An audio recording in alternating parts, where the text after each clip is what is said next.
I suppose after successfully rebooting other 80s television shows, I guess this was their next attempt.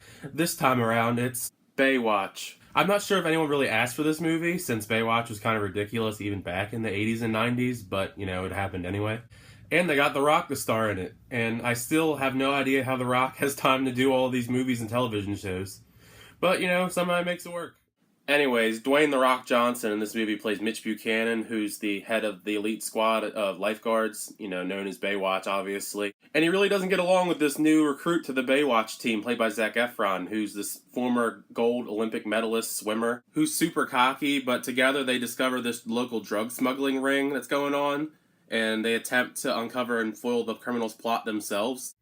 If a lot of that premise sounds really similar to you, it's because it's pretty similar to another recently rebooted 80s television show made into a movie franchise. If you don't know which film I'm referring to, the one I'm referring to is 21 Jump Street, where Channing Tatum and Jonah Hill go undercover as high school students to try and bust a drug ring. So yeah, plot's kind of recycled, but instead of a high school, I guess this time you have a beach. On the bright side though, like in 21 Jump Street, it pokes fun at itself. Like in Baywatch, they make fun of the whole slow-mo running thing, how people always run in slow-mo. And stuff like that, That comedy's fine overall. All the jokes in the movie are at least fine, I guess. Not everything's super hilarious, and the tone kind of shifts to be serious out of nowhere sometimes, but when it's, you get a good laugh every now and then. Mostly because of The Rock and Zac Efron. They play their roles pretty well, even if they're kind of stereotypical. You got The Rock being the stubborn veteran, and Efron's the cocky rookie. And you also got your stereotypical, fat guy, tech support kind of dude, and, the hot girls. The story's probably one of the weaker parts of the movie, since it's really straightforward and kind of predictable a majority of the time.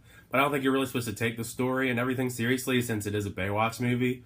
But it would have been cool if they actually tried to do something different. You're gonna get plenty of your action, your crude humor, and chicks in bathing suits running in slow motion, though. So take it for what it's worth.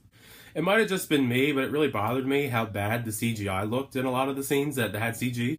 I'm not against CGI really at all, but I'm just really against bad CGI, and I don't know why you had to CGI a green screen behind them on a boat. How hard is it to just get them in the water? Priyanka Chopra is okay as the antagonist of the movie. She kind of pokes fun at herself like everybody else does, saying how she's not a Bond villain yet, and she's right.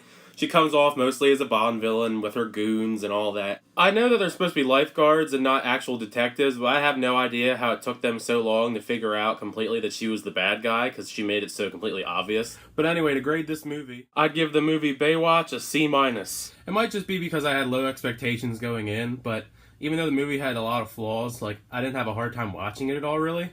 Everything was just okay to me.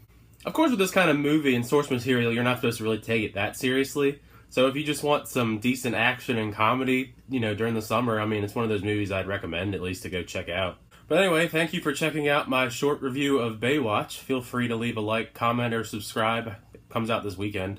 But yeah, thanks for checking it out, and I'll see you guys later.